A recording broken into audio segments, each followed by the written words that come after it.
Welcome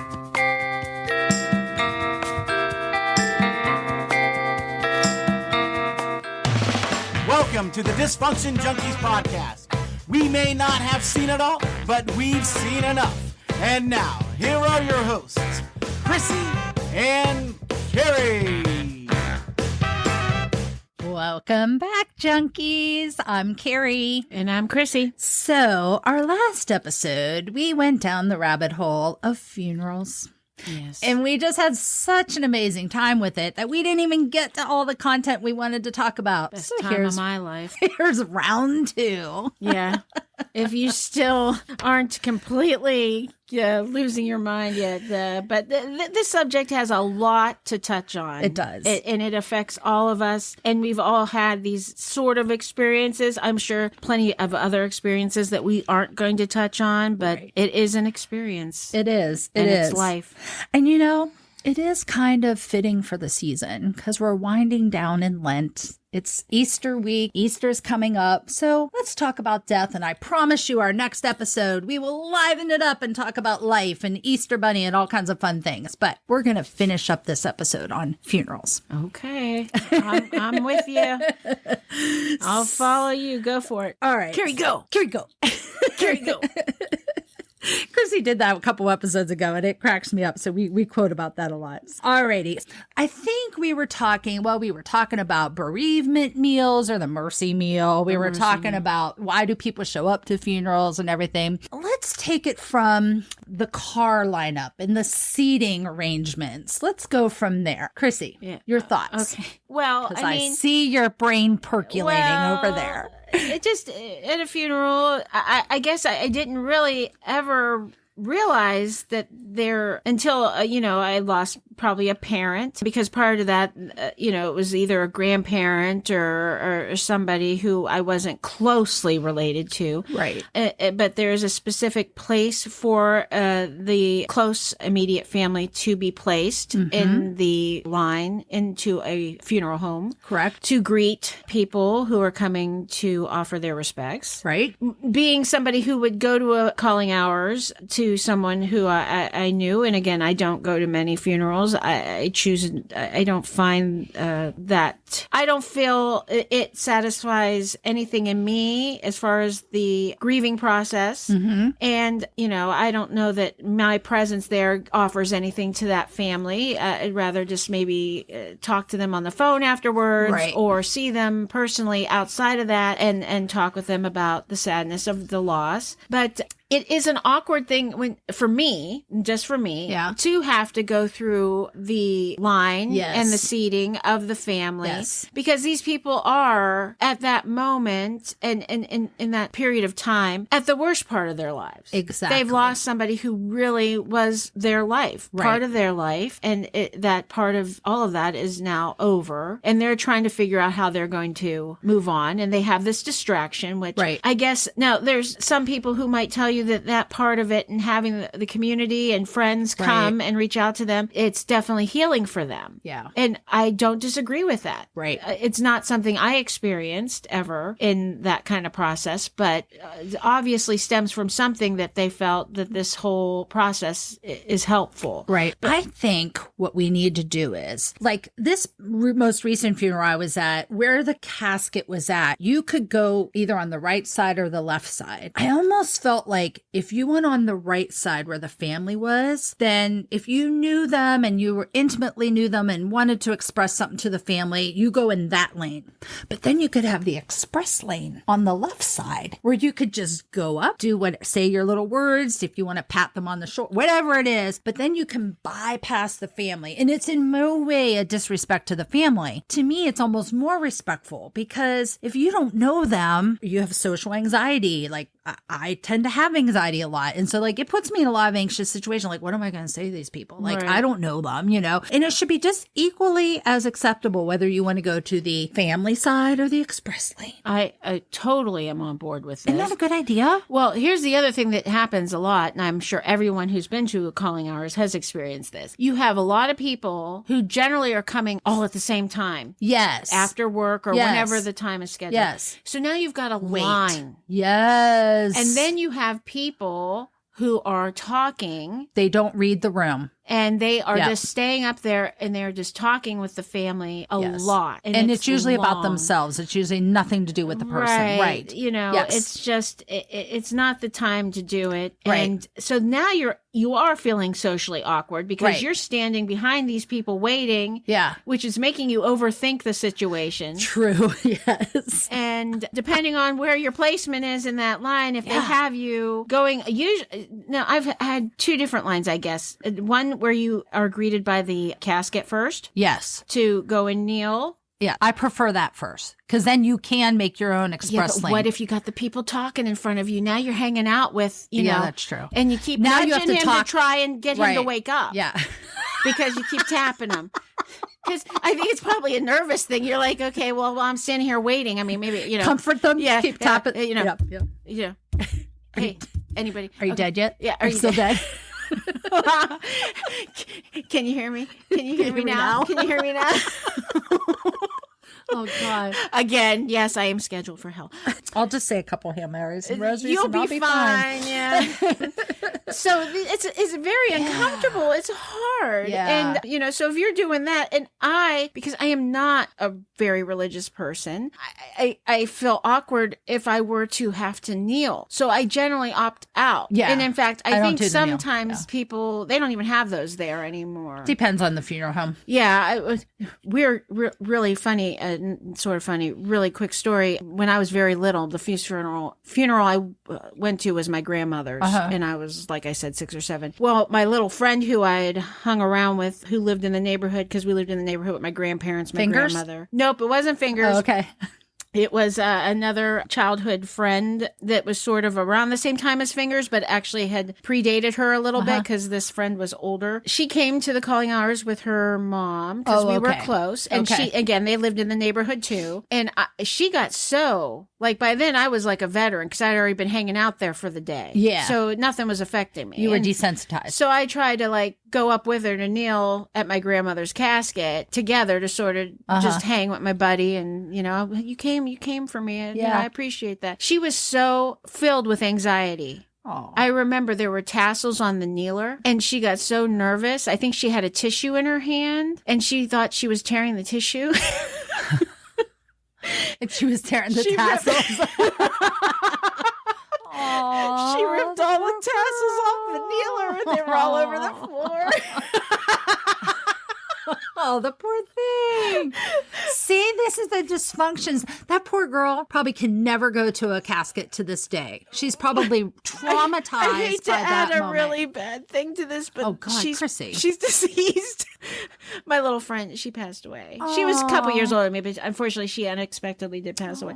But I didn't mean to bring it down even more, as if I could bring this down anymore. Chrissy. But yes, I do remember her ripping those damn tassels off of that kneeler. Gosh. Probably shouldn't have kneelers with any sort of fabric on them. I mean, so the kneeling thing is awkward to me. The waiting to speak to the family is awkward. I think just going and you know, when you get a chance, give a hug. I'm very sorry. Yeah. You know, and move on. Right. Because anything you say in that moment, and the longer you're made to like hang or I just always feel so bad for the family. I really do, because it's like you said, people are coming through. You're at your worst moment. Ugh. But anyways, the other thing I think is kind of an interesting, and I feel like this is maybe getting a little bit more maybe not, maybe a little bit in the past, but flowers. So the amount of flowers, like, I think it's so nice for people to send something to show their, you know, if they didn't come to the funeral, then they send the flowers. But here's the problem. After the funeral, you've got all these flowers.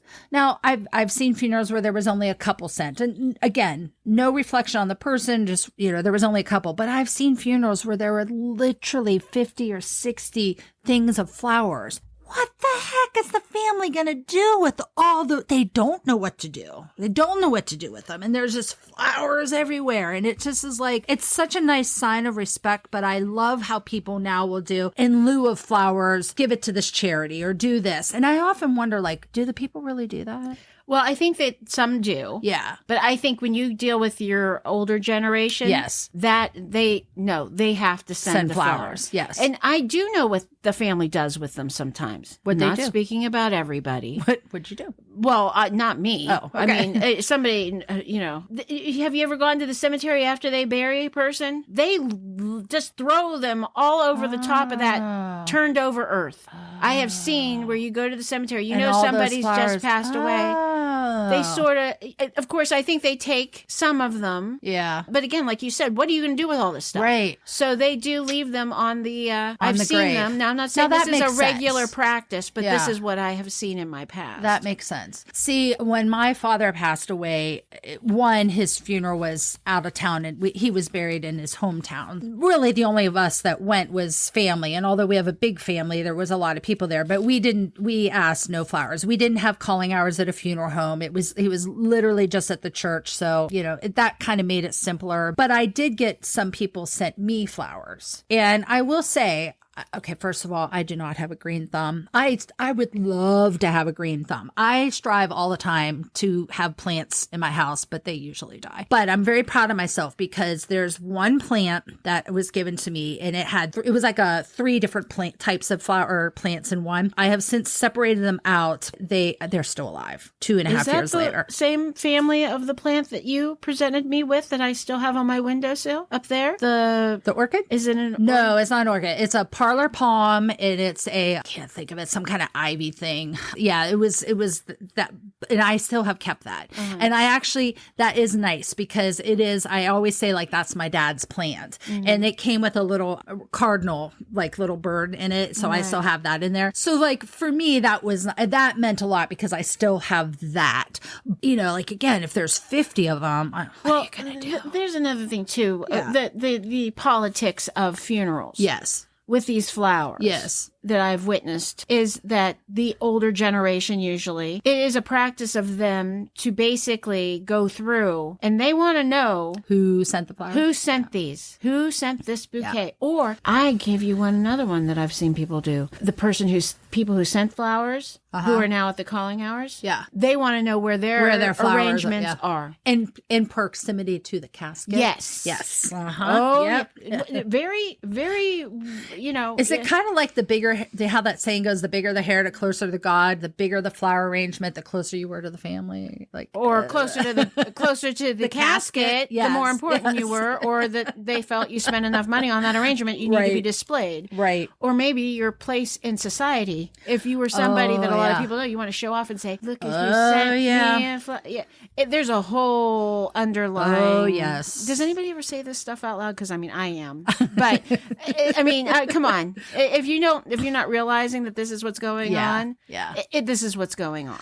I think it's beautiful that somebody who wants to send flowers, send it to their house. Family member. Yeah. If you were friends with the daughter, with the spouse, Yes. with the cousin, whoever. Send it to them. Send it to them. I'm thinking of you. Yeah. I know this is a hard time for grief. Right.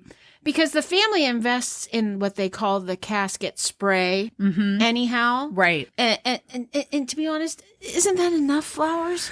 Because that spray also goes on the graves. Yes. Once Now, the see, I person knew is that buried. one, but I wasn't thinking about all the other ones, but you're right. Yeah. Yeah. Here goes another thing. So we talked about the line, the procession, but then it also gets to be the seating in the church or the cars in line to the cemetery. And this is where I kind of, going back to my dad's funeral, all of us 5 girls were right up in the front row with my mom, and then my dad's brother and my mom's brother and stuff were like 2 or 3 rows back, which it was like a perfect order. But what got me was at the end when the casket leaves, the first row is supposed to go out behind. So you're kind of staying in that pecking order. And I'll never forget that as the casket was being, taken down the aisle, my sisters and I were leaving the pew to follow behind. 3-4 rows back, there was an extended family member who jumped out of the pew to be first in line to walk behind the casket. I was so irritated. I'm like, who the heck? What are you doing up there? Like, you got the 5 daughters and the wife. Why are you jumping it was so disrespectful. I'm still irritated about that. Like, it's not about you, Get your own funeral. You know how people have wedding planners? Yes. They need wranglers for funerals to sort of put these people back in their place for behaviors that really are not acceptable. Was that, I mean, okay, tell me, am I wrong? Am I wrong by being upset by that? No, you're not wrong at all. Thank you. And I'm not surprised because, again, funerals bring out the absolute worst. DJ Nick's dying to ad lib. Shouldn't funeral directors kind of be managing those expectations of the family? That's what I think. Well, were you at the church, though? Yeah, we were at the church. Yeah, so the funeral director is probably... The funeral director was there because I will say, when we were getting before service, there was some people that were trying to sit in the front row. And I remember going to the funeral director saying, hey, why are those people sitting in the front row? That's not, they should, but here we were on the front row on the left side and, whatever. But so I was like, oh, okay, gotcha. I thought they were sitting in our seats and I'm like, well, what are those people? So the funeral director might try to help, but in general, I would have to say that it's not home base anymore for them. Now it's the church.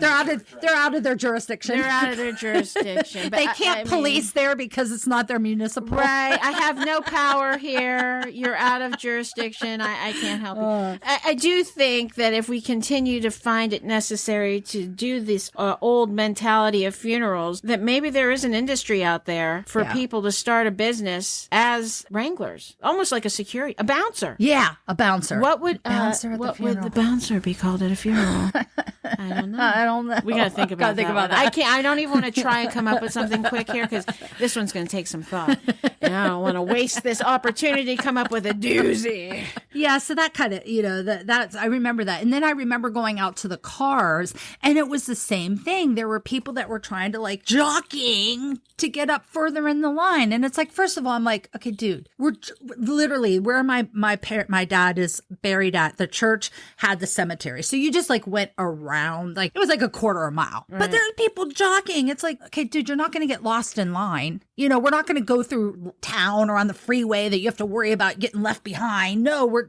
going around the corner. Why are you cutting the line to get first? Why? In their car. Yes. Yeah, the car thing is, first of all, I've heard many stories of people who have had issue with who is in the limo. Can you believe that they didn't even have so-and-so in the limo? Well, yeah, I could probably believe it. Yeah. Depending on who you're talking about. Yeah. But this is something, when you just lost someone. Yes. You're wasting energy on who's in the limo. Right. Have you never been in a limo before? I mean, this is what I'm thinking. Was this, you didn't go to prom? Oh, I see what you're saying. You didn't get married and have a limo? Is this your last chance of getting in a limo? Yeah. Because if it is, boo-hoo for you. Yeah, right. Yeah, I mean, the limo, the hierarchy of the seating in the funeral home, the hierarchy of the seating in the church, hierarchy in the cars placement. In the line. I think they should pass out numbers, a lottery. The family gets first pick, and from then on, it's a lottery. There you go. Well, yeah. I mean, I think this would solve everybody's problem. And there's probably a lot of people who go to funerals on a regular basis, probably kind of like that bingo mentality. You bring more people in if they think that they can win a bingo. Bingo. Who got the center? Anybody got bingo yet? You're in spot number 3. Congrats to you. Yeah. There's a story. And your prize is one of the flowers from the funeral and you can send a flower arrangement of your choice. Yes. Yeah. There's a story that used to float around of my father literally getting into a fist fight over a funeral situation, I guess. Because of their car in line? No. About the seating in the funeral home. Oh, it's still in the line. It's still cutting line. So my father, not always known as a calm gentleman all the time, could be a little hot-headed, of course. Love him for that. Offered many hours of amusement, whether horrified or not horrified. My understanding was that when my father's uncle passed away and my dad's father, my grandfather, was not well. This would have been my grandfather's brother who passed away. There was some sort of weird historical animosity or some sort of situation that is so far removed from me, I don't even know what it was exactly, and I'd only be speculating and don't want to do that. But the widow of the uncle who passed away had some issue with my grandfather, and my grandfather, I guess, was not in really good health at that time. They were basically had the family in their line, for to greet people at the funeral home. Well, they had my grandfather standing. They didn't offer him a chair. Oh. And my father got very upset because he knew his dad was not in the best health. Yeah. And everybody else was sitting, and my grandfather was not offered a chair. And this caused... Fisticuffs. It came to ugliness. Oh, This was, I mean, I was probably, I'm guessing either this gentleman passed away before I was born or I was very little. So I was not in this situation. Attendance. But yeah, it was a whole fight at a funeral. Now, fun for somebody who maybe just went to watch the drama. The funeral crasher. Yeah. Yeah. Somebody who's just like, yeah, you see what goes on. This can be completely traumatic. Yes. For a family, because you're never going to forget a funeral, and you certainly aren't going to forget a funeral where people were like brawling. No, exactly. But I'm guessing this is not the first or the last funeral that anybody has a story about where people got into actual physical altercation. Yeah, probably not. They probably also, and that's the thing, the dysfunction probably started at a wedding years ago. or over a woman right. or a man. And so this has been a generational, lifelong thing. So we're going to start at fisticuffs. We're going to end fisticuffs. I hear you. Well, at least it comes full circle and has closure. There you go. They had closure. It's a good thing. The other thing is what is the best way to tell somebody that somebody has passed? So this again has many layers. There's lots of layers to this onion. Do you want to know by third party? You know, somebody that you know passes away, but they don't tell you directly. They call your husband, your spouse, or family member, whatever. Or is it somebody passes away and they're very close to you? You make a phone call, or do you send a text message, or do you just wait for them to read about it in the obituaries? Like, what's your thoughts? How do you want to know that somebody passed away? What would be offensive or what would be etiquette for you? Well, depending on who passed away and how close they are to me. But there are people, and everybody has these type of people in their family who love to be the delivery system of horrible news. Oh, that's true. And so those are probably going to be the ones that are going to reach out and let you know so-and-so passed away. And they're usually the same person. I guarantee if any of you out there think about this, when you've heard about somebody passing away, whether close, probably in more circumstances, somebody who's not, that's somewhat close or maybe not close at all. This is the delivery person with the information. Yeah. Personally, I suppose if I'm really close to the person who is sick and passing away, I'm generally nearby somehow or have been involved in the process while it was going on. So usually delivered by another family member if I wasn't there immediately at that time when it happened, or I'm there. I think it definitely needs to be, if it's someone really close to you, very close to you, it needs to be somehow of a verbal communication, whether that's face to face, whether it's even a third party. Hey, they talk to your spouse to tell you because they know that maybe you'll get so upset and they want to make sure your spouse finds you in a good, like, you don't want to be driving, and get a phone call. So they're going to call your spouse, say, hey, when you get home or whatever. I want to hear a voice. I want to see either face to face or hear a voice. So a phone call or face to face. Text message for somebody close. Got a problem with that. Got a problem with that. I have to admit, I've not experienced that. I have. But that seems not so good. Dad passing away, even though I was only short down the road. It was a text message. I didn't realize how much that bothered me, but it bothers me. Like, couldn't pick up the phone and say, hey, Carrie, I'm sorry, but you just missed it. Dad passed. No, it was a text message. Well, here's one thing I would say with that. If you are a person, my sister passed away, and that's very difficult. Yeah. I was given a phone call by my brother-in-law, and that was the way it was supposed to be. That's third party. There you go. That was one-on-one. Right. Yeah. Mm-hmm. That's the way it should be. Yes. I'll never forget that call because you never do. Right. And that was the right thing to do. Right. And he gave me that. That was his. That was kind. That was compassion. Kind. But now, if you have a heart, and that takes a lot on his part, right, to be able to do that in that moment, because he just lost his wife, very much so. Right. So I think there are probably a lot of people who can't deliver that kind of information because they're just overcome with grief, and I don't downplay that. I understand in that case, I think you need to maybe assign or ask another family member or somebody very close, saying so and to call. Right. And see, this is the only thing that gives up. And again, going back to one of our episodes about I give people passes. Remember, I said, I have a feeling you're not giving a pass on this one, though, which I love you for. Well, I think. Here you go.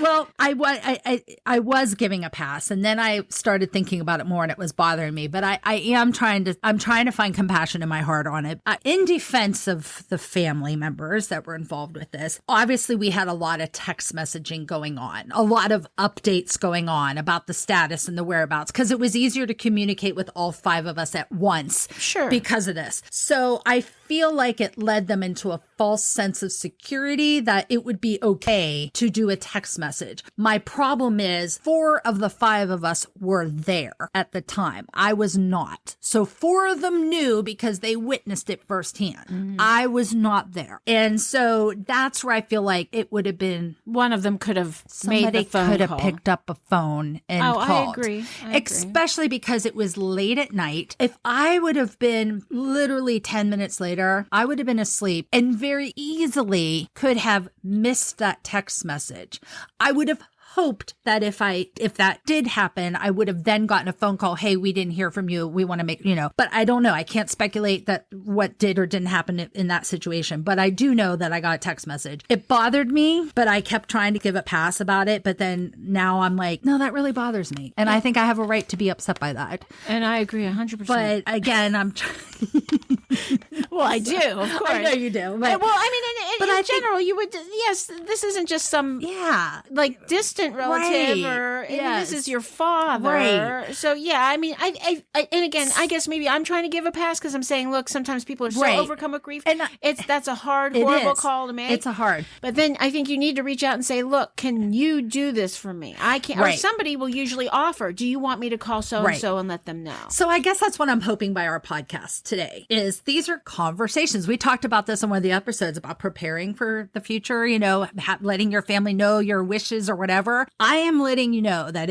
if you are very close to me, I want that one-on-one phone call to know about it if that person has passed away. And if it's, again, like this distant cousin passed away, I got a text message about that. Perfectly appropriate. I did not have a daily relationship with this person. I am sorry for the loss. It does sadden me. That text message was appropriate. Inner circle, maybe not so much. Right. So, no, but agree. Wow. Well, I think we tidied up this episode on part 2 episode on funerals pretty well. Yeah. Well, why did we have to give? Because we had so much content. I know, but cocktails later. Dirty martini. I know, but I think it's good. We talk about a lot of different things here. We really go the range of subjects and everything. And sometimes we get deep and heavy, and sometimes it's lighthearted and fast and fun. And these last 2 episodes may have been a little deep and heavy, but I think it's all about life. It's all about the dysfunctions of life, and this is our safe place where we talk about things. Yes, we do. Yes. So everybody, there is still life. There is still sunshine, and we will be coming at you with some more funny stuff. I promise. Yes, absolutely. I hope this was informative. I hope it gave you all some food for thought. Thank you for joining us in our safe space today. Please remember, if you are streaming us from whatever service you are, whether it's Apple Podcast or it's Spotify or YouTube or wherever, please hit that follow or subscribe button. If you loved our show, if you would like to comment, good, bad, or indifferent, please find our Facebook page. We are always posting things on there. We'd love to hear your feedback. And you can always donate to the show to help keep these podcasts coming at you. Check out our website at dysfunctionjunkies.buzzsprout.com. And other than that, we'll see you next week. Bye-bye, everybody. Bye.